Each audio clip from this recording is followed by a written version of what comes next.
Hello friends, आप सभी भावी शिक्षक भाई बहन को शिक्षा जगत में अग्रसर Surya bright study YouTube channel पर स्वागत है। फ्रेंड्स, आज इस वीडियो में हम सीडीपी पेडागोजी के इम्पॉर्टेंट 15 क्वेश्चन का प्रैक्टिस करेंगे, जो कि आपके आगामी सीटेट परीक्षा 2021 के लिए बहुत ही महत्वपूर्ण क्वेश्चन कलेक्शन है। गाइज, आप सभी से छोटी सी रिक्वेस्ट है कि वीडियो को लाइक करें और अपने दोस्तों में वीडियो को ज़्यादा से ज़्यादा शेयर करें और अपना फीडबैक कमेंट बॉक्स में अवश्य दें। और जो भी नए साथी जुड़ रहे हैं, प्लीज़ चैनल को सब्सक्राइब करके ऑल नोटिफिकेशन को ऑन कर दें, क्योंकि इस चैनल के माध्यम से हम रेगुलर शिक्षक भर्ती परीक्षा की तैयारी करा रहे हैं। तो गाइज, आज का सेशन स्टार्ट करते हैं। गाइज, क्वेश्चन है, राष्ट्रीय पाठचर्या की रूपरेखा 2005 के अनुसार अधिगम अपने स्वभाव में और है क्या है? निष्क्रिय और सरल है, सक्रिय और सामाजिक है, निष्क्रिय और सामाजिक है, सक्रिय और सरल है। तो अधिगम क्या है? एनसीएफ 2005 के अनुसार अधिगम क्या है? तो अधिगम एक सक्रिय और सामाजिक प्रक्रिया है। तो यहाँ पर करेक्ट ऑप्शन क्या होगा? Option number B correct option हो जाएगा, क्योंकि राष्ट्रीय पाठचर्या रूपरेखा 2005 में स्पष्ट कहा गया है कि अधिगम एक सक्रिय तथा सामाजिक प्रक्रिया है। तो करेक्ट ऑप्शन नंबर बी हो जाएगा। नेक्स्ट क्वेश्चन है गाइज, विद्यार्थियों को स्वतंत्र रूप से चिंतन करने तथा प्रभावी शिक्षार्थी बनने में सक्षम बनाने हेतु शिक्षक के लिए ये महत्वपूर्ण है कि शिक्षक के लिए क्या महत्वपूर्ण है, हमें ये बताना है। फर्स्ट पॉइंट है, विद्यार्थियों को सिखाने की किस प्रकार से अपने अधिगम का अन्वेषण करें, अन्वेषण अर्थात मूल्यांकन करें। सेकंड पॉइंट है, विद्यार्थियों के द्वारा प्राप्त की गई प्रत्येक सफलता के लिए उन्हें पुरस्कार देना। और सी पॉइंट है, छोटी छोटी इकाइयों या खंडों में जानकारी प्रदान करना। और डी पॉइंट है, एक संगठित तरीके के जानकारी को प्रस्तुत करना ताकि पुनः स्मरण करने में आसानी हो। तो यहाँ पर करेक्ट ऑप्शन हमारा क्या हो जाएगा गाइज? क्योंकि यहाँ पर गाइज स्वतंत्र चिंतन विकसित करने के लिए विद्यार्थी में अधिगम का मूल्यांकन करने की क्षमता होनी चाहिए। शिक्षक द्वारा अधिगम के प्रत्येक स्तर पर मूल्यांकन के तरीके विकसित करने का प्रयास करना चाहिए। अर्थात बच्चा जो है विद्यार्थी, वो सीखना और किस प्रकार से अपने अधिगम को मूल्यांकित कर सकता है, इस गुण को विकसित किया जाना चाहिए। हमारा करेक्ट ऑप्शन नंबर ए हो जाएगा। ओके गाइज, नेक्स्ट क्वेश्चन है गाइज, यदि कोई शिक्षिका चाहे कि उसके विद्यार्थी समस्या समाधान कौशल प्राप्त कर लें, तो विद्यार्थियों को ऐसी क्रियाकलापों में लगाना चाहिए, अर्थात किस प्रकार के क्रियाकलापों में लगाना चाहिए कि बच्चा अपने समस्या का समाधान स्वयं से हल कर ले या निकाल ले। तो ऐसे में कौन सा पॉइंट सही होगा? प्रत्यास्मरण, रटना और समझना। प्रत्यास्मरण अर्थात यहाँ पर रटना, याद करना और समझना, ऐसा कुछ नहीं है गाइस, ये पॉइंट बिल्कुल नहीं। किसी चीज़ को हम समझ कर या याद करके उस समस्या से निकल सकते हैं, ऐसा नहीं है। बहुविकल्पीय प्रश्नों वाले स्तरीकृत कार्यपत्रक, इस बहुविकल्पीय प्रश्न से तो बिल्कुल हम किसी भी समस्या से नहीं निकल सकते हैं। ड्रिल और अभ्यास करने से हम किसी समस्या से बाहर आ सकते हैं? नहीं गाइज, यहाँ पर करेक्ट ऑप्शन नंबर डी हो जाएगा। पूछना, तर्क करना और निर्णय लेना। सबसे बड़ी बात है गाइज, जब कोई किसी भी पॉइंट पर, किसी भी समस्या पर बच्चा निर्णय लेने लगेगा तो वो अपनी समस्या से बाहर निकल सकता है। और उसके साथ में अगर वो बच्चा उस पॉइंट पर, उस समस्या पर तर्क करता है, बातें पूछता है, उसके बाद में निर्णय लेता है, तो बिल्कुल उस समस्या से बाहर आ सकता है। तो यहाँ पर करेक्ट ऑप्शन नंबर डी हो जाएगा। नेक्स्ट क्वेश्चन है गाइज, कक्षा तक पहुंचने वाले बच्चों की भोली अवधारणाओं को जानना शिक्षक के लिए किसी उद्देश्य की पूर्ति नहीं करता है। उद्देश्य की पूर्ति नहीं करता है, बिल्कुल इनकरेक्ट हो जाएगा गाइज। ये पॉइंट ये निगेटिव आंसर दे रहा है। शिक्षक के हौसले को पस्त करता है, ये भी निगेटिव आंसर है। शिक्षक के लिए अपने शिक्षण को अधिक सार्थक बनाने की योजना बनाने में सहायता होता है, बिल्कुल करेक्ट ऑप्शन हो जाएगा। ऑप्शन नंबर सी यहाँ पर करेक्ट ऑप्शन हो जाएगा गाइज। शिक्षक के लिए अपने शिक्षण को अधिक सार्थक बनाने की योजना बनाने में सहायक होता है। करेक्ट ऑप्शन नंबर सी।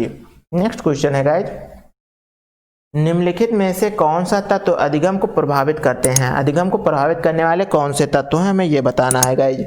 तो यहाँ पर शिक्षार्थी का उत्प्रेरणा अर्थात शिक्षार्थियों की उत्सुकता, ये भी बिल्कुल पॉइंट एक करेक्ट है। जितना ही विद्यार्थी उत्सुक होगा, उसका अधिगम उतना ही अधिक प्रभावित होगा। किस दिशा में विद्यार्थी उत्सुक होगा, उस दिशा में वो प्रभावित होगा। सेकंड पॉइंट, शिक्षार्थी की परिपक्वता, बिल्कुल ये भी मानसिक रूप से अगर परिपक्व बच्चा है तो वो अधिक अच्छे से समझ सकता है। तो यहाँ पर करेक्ट पॉइंट बी भी है। शिक्षण युक्तियाँ, किस युक्ति से पढ़ाया जा रहा है, किस विधि का प्रयोग शिक्षक कर रहा है, उस किसी भी अवधारणा को पढ़ाने के लिए। तो यहाँ पर सी पॉइंट भी करेक्ट ऑप्शन हो रहा है। शिक्षार्थी का शारीरिक और संवेगात्मक, बिल्कुल अवस्था, किस अवस्था में बच्चा शारीरिक अवस्था से, अगर बच्चे के अंदर शारीरिक और संवेगात्मक अवस्था था तो बच्चा अगर शारीरिक रूप से अपनी एजुकेशन के लिए तैयार है तभी उस चीज़ को समझ सकता है। तो यहाँ पर ये चारों पॉइंट करेक्ट हैं। तो गाइज यहाँ पर करेक्ट ऑप्शन क्या हो जाएगा? ऑप्शन नंबर बी हो जाएगा। ए, बी और सी और डी, तो correct point option number B हो जाएगा। नेक्स्ट क्वेश्चन है गाइज, सार्थक अधिगम है। सार्थक अधिगम क्या है? वयस्कों और अधिक साथियों का अनुकरण।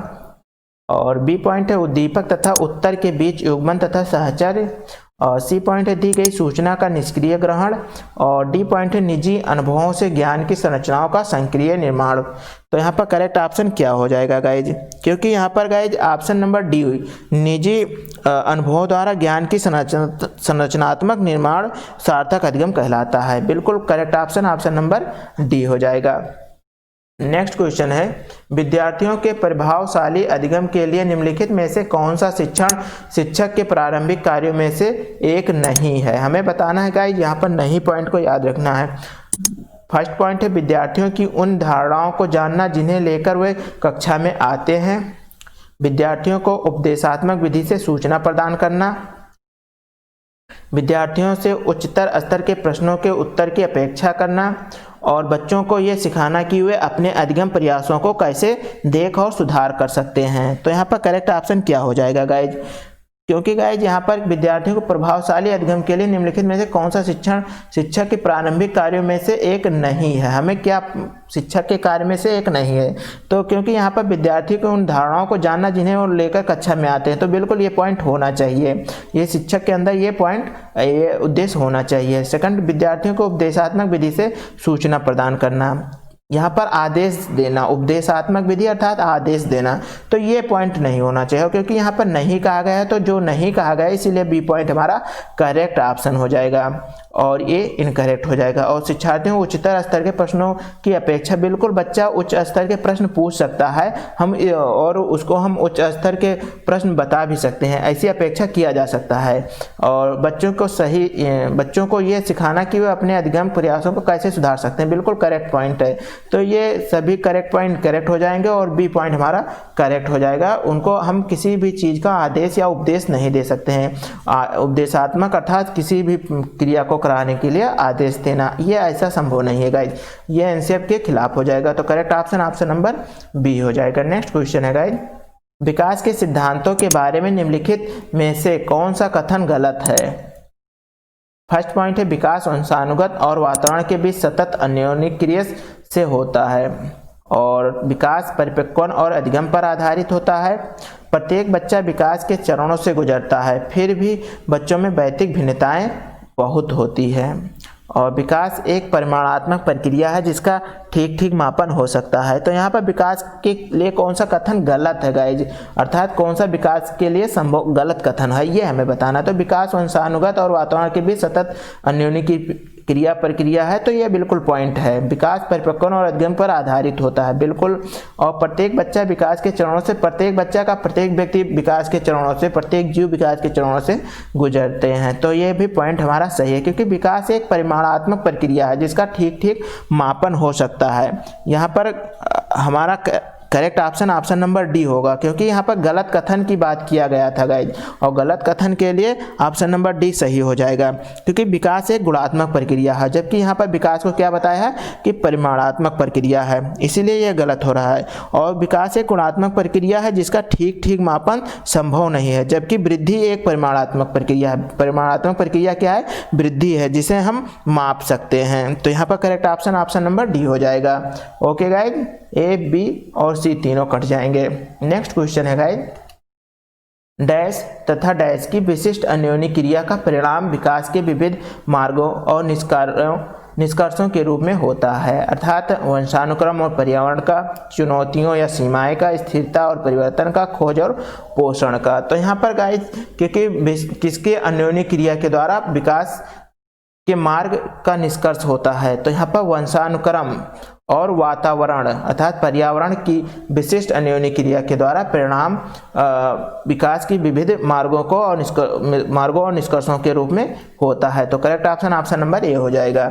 नेक्स्ट क्वेश्चन है गाइज, विद्यालय की सामाजिकरण के बारे में निम्नलिखित में से क्या सत्य है। फर्स्ट पॉइंट है सामाजिकरण में विद्यालय की कोई भूमिका नहीं होती है, बिल्कुल इनकरेक्ट पॉइंट है गाइज, कोई भूमिका नहीं होती ऐसा बिल्कुल असंभव है। और सेकंड पॉइंट विद्यालय सामाजिक का एक महत्वपूर्ण तरीका हो सकता है, तरीके का कारक है, बिल्कुल करेक्ट पॉइंट हो जाएगा ऑप्शन नंबर बी। और उसके बाद में समाजीकरण में विद्यालय की बहुत थोड़ी भूमिका होती है, बहुत थोड़ी भूमिका होती है। और विद्यालय सामाजिकरण का पहला मुख्य का समाजीकरण का बच्चे का पहला गाइड वो होता है परिवार और आस पास पड़ोस, तो ये पहला तो नहीं है, यहाँ पर करेक्ट ऑप्शन नंबर बी होगा। विद्यालय समाजीकरण का एक महत्वपूर्ण कारक है, समाजीकरण बच्चे के अंदर विद्यालय से भी सीखते हैं, तो यहाँ पर करेक्ट ऑप्शन नंबर बी हो जाएगा। नेक्स्ट क्वेश्चन है गाइस, जीन पियाजे के संज्ञानात्मक विकास के 5 स्पष्ट चरण प्रस्तावित किए हैं। पियाजे का तर्क है कि संज्ञानात्मक विकास चरणों में आगे बढ़ने की अपेक्षा निरंतर होता है।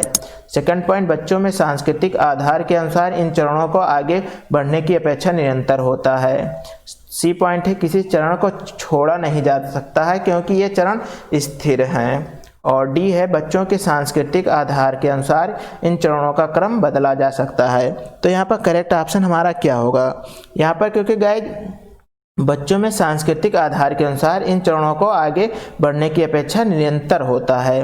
अर्थात हम कह सकते हैं कि जीन पियाजे का यह मानना था कि संज्ञानात्मक विकास निरंतर होता रहता है, निरंतर लगातार ये संज्ञानात्मक विकास होता है, ये चरणबद्ध हो यह आवश्यक नहीं है। तो करेक्ट ऑप्शन क्या होगा, option number B correct option हो जाएगा।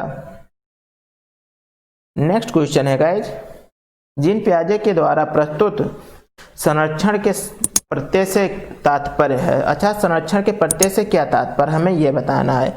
संरक्षण का अर्थ है गाइज किसी भी चीज़ को बच्चे अपने दिमाग में याद कर लेते हैं, और जैसे कि उस भौतिक, यहाँ पर ऑप्शन देखते हैं, कुछ भौतिक गुणधर्म वही रहते हैं चाहे बाहरी आकृतियाँ बदल जाए। वन्य जीवन और वनों का संरक्षण बहुत, ये बिल्कुल नहीं होगा। परिकल्पना और विविध परीक्षण से सही निष्कर्ष तक पहुँचना और दूसरों के परिदृश्य को ध्यान में रखना एक महत्वपूर्ण संज्ञानात्मक क्षमता है। यहाँ पर करेक्ट ऑप्शन नंबर फर्स्ट हो जाएगा। अर्थात यहाँ पर कुछ भौतिक गुणधर्म वही रहते हैं चाहे बाहरी आकृतियाँ बदल जाएं। अर्थात यहाँ हम कह सकते हैं मूल आकृति में परिवर्तन होने पर आकृति को भूल जाना। अर्थात यहाँ पर संरक्षण का क्या होता है कि भौतिक गुणधर्म वही रहते हैं, चाहे आकृति में कोई भी परिवर्तन किया जाए तो बच्चे उस चीज़ को समझ जाते हैं। ओके गाइज, नेक्स्ट क्वेश्चन है गाइज, हार्वर्ड गार्डनर के बहुबुद्धि सिद्धांत के अनुसार निम्नलिखित का मिलान कीजिए। यहाँ पर हमें मिलान करना है, बुद्धि के प्रकार इधर है, इधर अंतः अवस्था है अर्थात अवस्था है।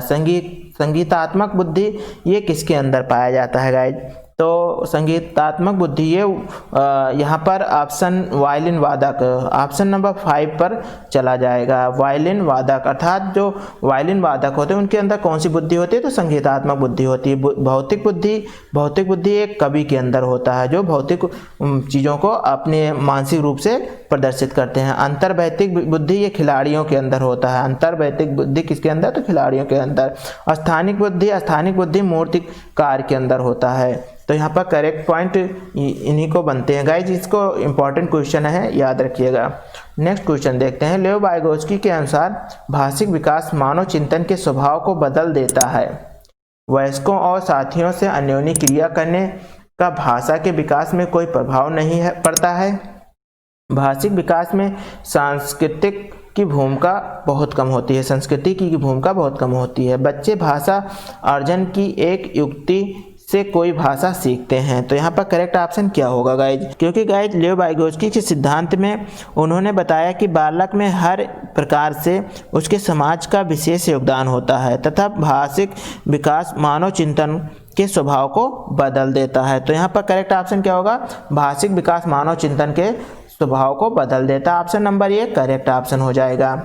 ओके गाइज, नेक्स्ट क्वेश्चन और लास्ट क्वेश्चन है गाइज, लॉरेंस कोहलबर्ग के नैतिक विकास के सिद्धांत के अनुसार अनेक बातों के लिए आलोचना की जाती है। अर्थात लॉरेंस कोहलबर्ग की आलोचनात्मक बात क्या होगी हमें यह बताना है।